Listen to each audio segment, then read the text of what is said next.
नमस्कार, समर्थ सहारा न्यूज देख रहे हैं आप और मैं हूं आपके साथ गुंजन। चलिए आज की खास खबर पर नजर डालते हैं। कांग्रेस के जीस में अंग्रेज हैं, बांटो और राज करो की नीति अपनाते हैं ये प्रदेश अध्यक्ष वीडी शर्मा। बुरहानपुर नेपानगर विधानसभा में हुआ भाजपा का कार्यकर्ता सम्मेलन। कांग्रेस के जीस में अंग्रेज हैं, बांटो और राज करो की नीति हमेशा अपनाई है। अब राहुल गांधी के सलाहकार ब्रिटेन के सैम पेत्रोदा ने देश के लोगों को रंग के आधार पर बाहर से आया हुआ बता दिया है।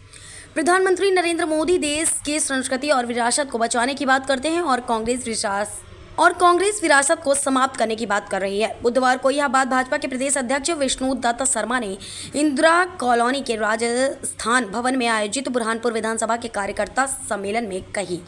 इससे पहले प्रदेश अध्यक्ष श्री शर्मा नेपानगर विधानसभा में आयोजित कार्यकर्ता सम्मेलन में शामिल हुए थे। उन्होंने आगे कहा, कांग्रेस ने अपना घोषणा पत्र में नया कानून विरासत टैक्स शामिल किया है, जिसके लागू होने से बेटा बेटियों के लिए अर्जित की गई संपत्ति और आभूषण आदि सरकार द्वारा छीन लिए जाएंगे। उन भाई और बहनों को भी कहना चाहता हूं, ईमानदारी से अपने सीने पर हाथ रख करके बता देना कि मोदी जी ने गरीबों के जीवन में खुशी लाने का काम किया, हर गरीब के जीवन में बदलाव लाने का काम किया, हर गरीब के जीवन स्तर को ऊंचा उठाने का काम किया। तो ईमानदारी से 142 बूथों के मेरी बहनों और मेरे भाइयों बता देना कि आपकी झोपड़ी थी, प्रधानमंत्री जी ने कहा कि गरीब का बेटा देश का प्रधानमंत्री बना है। पंडित दीनदयाल उपाध्याय एक झोपड़ी में रहने वाला व्यक्ति, गांव के अंतिम छोर पर झोपड़ी में रहने वाले व्यक्ति ने इस दल को इतना बड़ा विचार दिया जो दुनिया का सबसे बड़ा दल है। तो उसी दिन भारत के प्रधानमंत्री मोदी ने कहा था कि पंडित दीनदयाल उपाध्याय झोपड़ी में रहते थे, एक गरीब मां का बेटा देश का प्रधानमंत्री बना है। तो कोई गरीब इस भारत के अंदर झोपड़ी में नहीं रहेगा। प्रधानमंत्री आवास योजना में हर गरीबों को मकान देने का काम करेगा। पार्टी के प्रत्याशी इंदौर जैसी लोकसभा के मैदान छोड़ के भाग रहे हैं। उड़ीसा के अंदर पुरी का प्रत्याशी मैदान छोड़ के भाग रहा है। मेरी लोकसभा में बुंदेलखंड के क्षेत्र में कांग्रेस मैदान छोड़ के भाग गई। तो जीतू पटवारी हो या बंटा ढार हो या करप्शन ना हो, ये कौन से सपने देख रहे हैं? और आप लोग भी कहाँ इनकी बातों में आ जाते हो?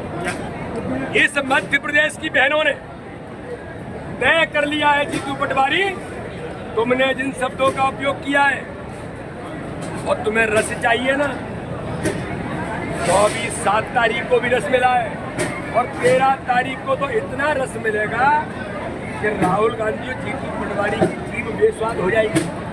चिंता मत करिए, बहनों ने हथियार हाथ में ले लिए तुमको ठीक करने के। भाई साहब है कि भारत के पूर्वी में रहने वाले लोग जो है चाइनीज जैसे और दक्षिण में रहने वाले लोग अफ्रीकन जैसे दिखते हैं। ये कांग्रेस मानसिकता के, कांग्रेस की जो मानसिकता है ये अंग्रेजों की मानसिकता से परस्त है। विधानसभा चुनाव आज से नहीं है, डिवाइड एंड रूल यही कांग्रेस के पास बचा है।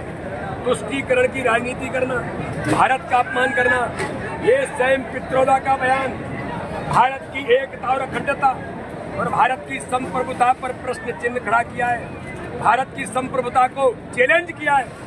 इसके खिलाफ कानूनी कार्रवाई तो होनी ही चाहिए। मैं ऐसा मानता हूं, इस चुनाव में देश की जनता भी सैम पित्रोदा जैसे लोगों को इस चुनाव में कांग्रेस को जवाब देगी। हर बूथ कांग्रेस मुक्त बूथ बनेगा और इस प्रकार के बयानों का जवाब देश की जनता इन्हें जरूर देगी। जीतू पटवारी ने कहा है कि इंदौर में जो भी बीजेपी का प्रत्याशी जीतेगा उसको लेकर क्या भाई साहब बयान है कि अभी बीजेपी का सांसद वापस का सांसद जीतेगा, बीजेपी का सांसद तो जीतेगा ही। चलिए और फिलहाल इस खबर के साथ इतना ही। बने रहिए हमारे साथ समर्थ सहारा न्यूज पर। नमस्कार।